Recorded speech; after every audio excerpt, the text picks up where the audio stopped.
Near the dockyard behind us, I'd like to take this opportunity to welcome you all to Her Majesty's Naval Base Portsmouth, otherwise known as Hms Nelson. The site here plays home to roughly 64% of our surface fleet. And the first jetty, or key water naval base here on the right, is known as the South Railway Jetty.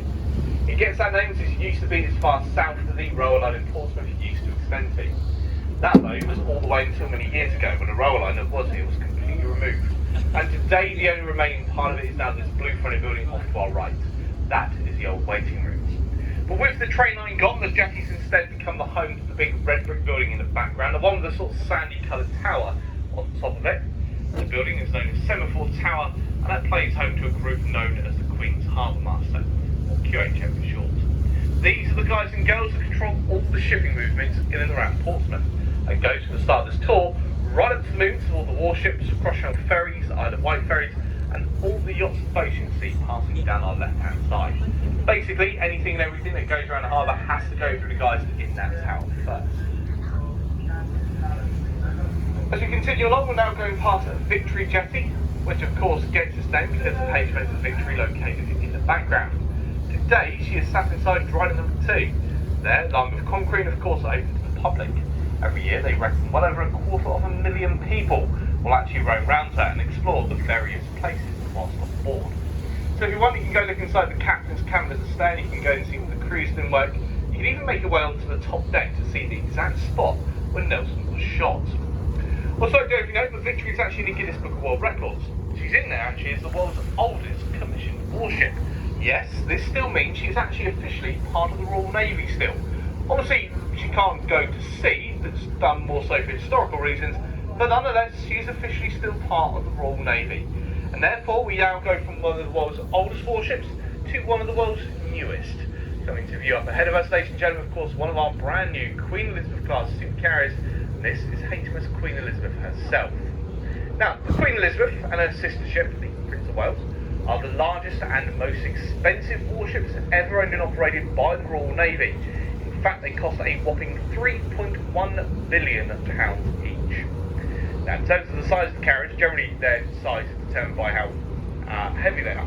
These aircraft carriers actually weigh around 70,000 tonnes. Therefore, on paper, it makes them 3 times the size of our previous Invincible class of aircraft carriers. To be slightly more specific, they're 280 metres long, 70 metres wide.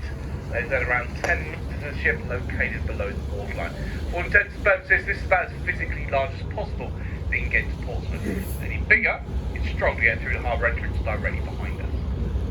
But anyway, out of the 2 carriers we have in service for the Navy, the Queen Elizabeth here today, she is the newer one of the, the old one of the 2, arriving back in 2017, whereas the Prince of Wales arrived in 2019.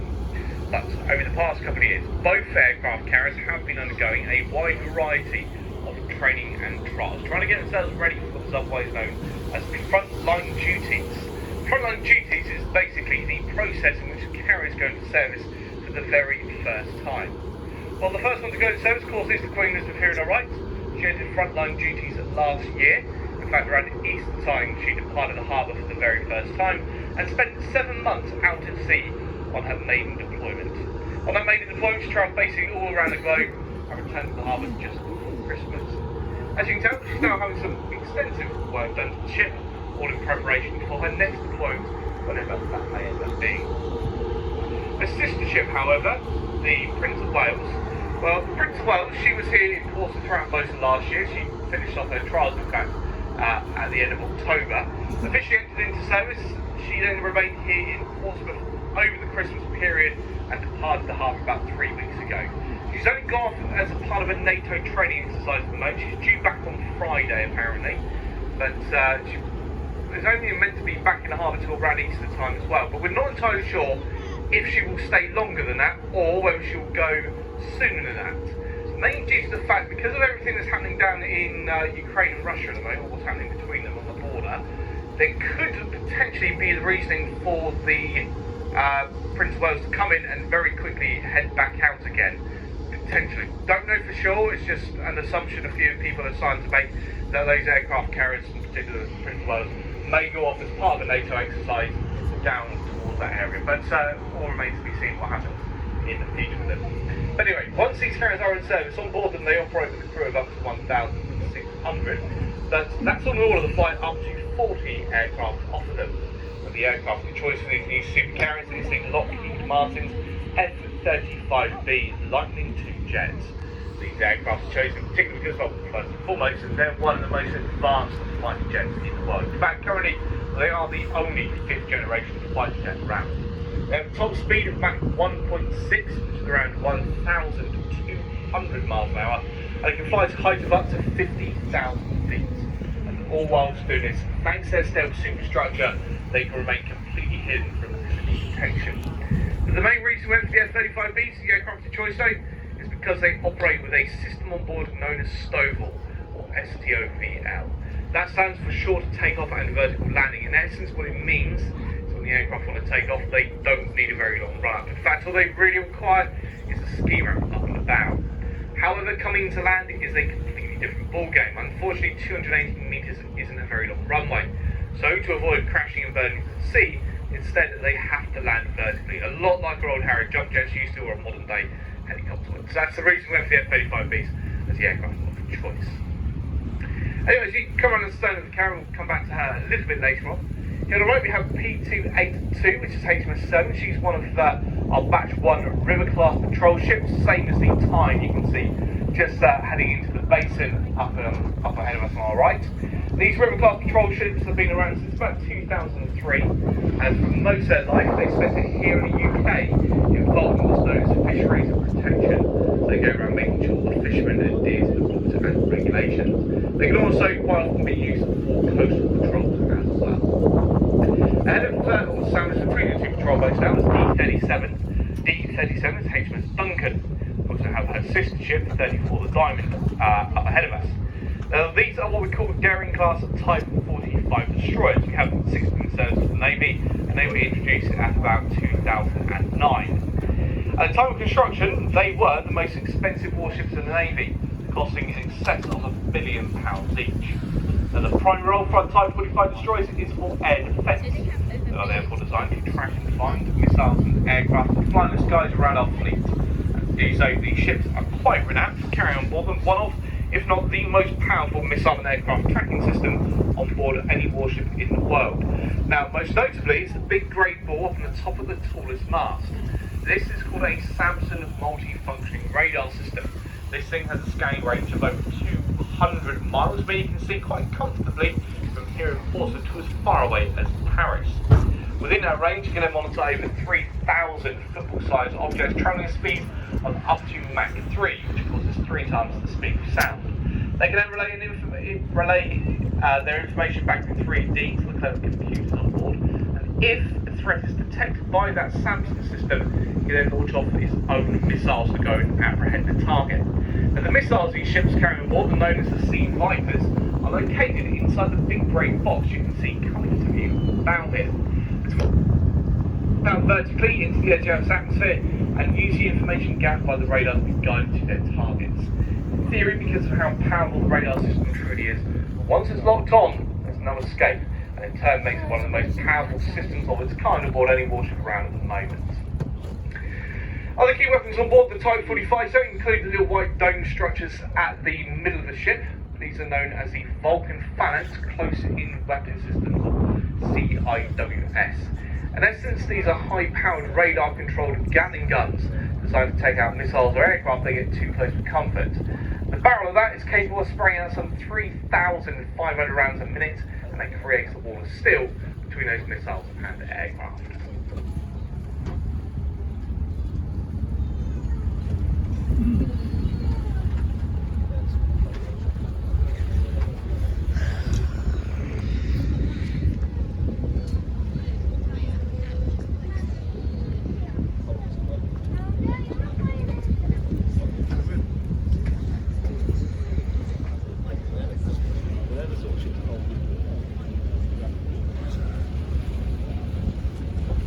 As we come around the bow of our Type 45s, we come to the two final active warships in the harbour. F237 on the corner here is HMS Westminster, and up ahead of her 229 is HMS Lancaster.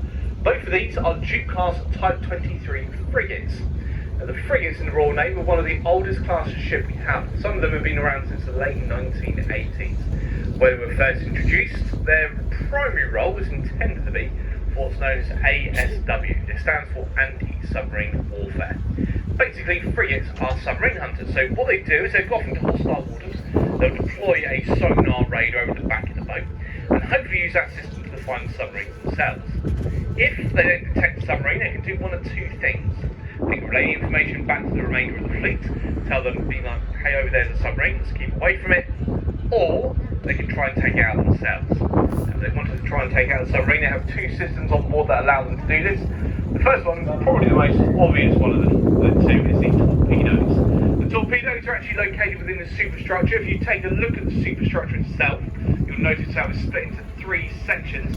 Look at the back thirds by the hangar bay, and you'll notice on the side of it two little hatches. And it's behind those hatches is where you'll find the torpedo tubes.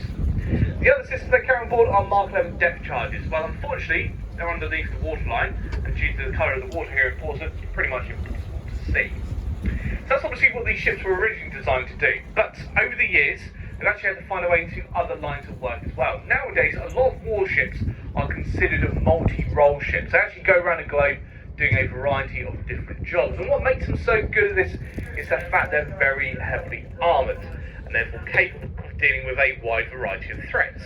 So up on the bow, or the front of the warships, you will see most of the other weapon systems in place. For example, right from the front, the big grey cannon, that is called a Vickers Mark 8 4.5-inch naval sea gun. That thing's capable of launch off a 22-kilogram high explosive quick-fire round with pinpoint accuracy as far as 17.5 miles. Behind that is then a grey box with the doors on the side. There's a housing for the ship's anti-aircraft sea-sector missiles. The racks, which are currently empty, usually house 4 anti-ship harpoon missiles in them, and then finally below the waterline, finally in the middle of the ship, shall I say, just in front of the fast patrol rib, you'll see the 30mm autocannon designed to take out fast-moving, close-range targets. Right, we are pretty much at the end of the naval base now. One of the final ships then sat at the other side of the quay was the former RFA Diligence. The Diligence was a forward repair ship. This venture would go along and repair any broken down warships. Unfortunately, her days of work alongside the Navy has come to an end because a few years ago she was deemed a surplus to requirements. So currently she's laid up here in the harbour whilst the Royal Navy try to decide what they're going to do with that. At the moment though, we haven't got a clue. There were rumours suggesting she could have been sold to a foreign navy, but as you can tell, that never materialised, and she sat basically where you see her now ever since. So folks, we're going to make our turn. We're going to move away from the base, and instead we're going to enter into the commercial part of the harbour very quickly. The first part of which, up ahead of us on our right, is an area known as Portico. Portico is Portsmouth's small container port. Here in Portsmouth we import and export a wide variety of goods, and traditionally it's always been fresh fruit, and in particular bananas, as is clear by the geese line containers on board one of the ships down there. But over the past couple of years we've actually expanded the variety of things that come and go, so it's not just bananas nowadays, it's also things like wind and aggregate as well. Next door to Portico is then Portsmouth International Port. Often referred to as the cross-channel ferry port, this is the second busiest in the country, once again coming second to Dover. Well, we actually have 3 cross-channel ferries alongside at the moment, 2 of which are operated by Condor ferries, that's the Commodore Goodwill and Clipper, both of which run between Portsmouth and the Channel Islands. However, on the Sunday they have what's known as a lay-by day, basically going through any drills and training with the crew before re-entering service either later this evening or early tomorrow morning. The other cross-channel ferry here on our right is the Normandy. Operated by Brittany Ferry, she runs a regular service across to, Normandy in northern France. She came to Portsmouth on our last tour, so she's been alongside for about 45 minutes. She'll probably be here for about another 45 minutes before she makes her way back across the channel. The reason there's such a quick turnaround time for a ship of this size is because these ships don't make money whilst alongside.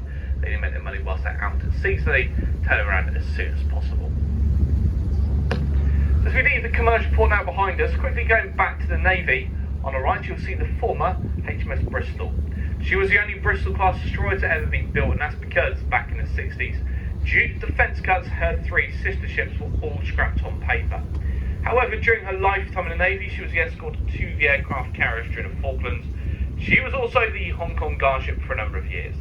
Sadly, they eventually found herself to be decommissioned, only then to be recommissioned a few years later as a static training ship, which is what she was right up until the end of last year. At the end of last year, though, she was completely removed from service, laid up where you see her now, and is waiting to be sold on for scrap metal.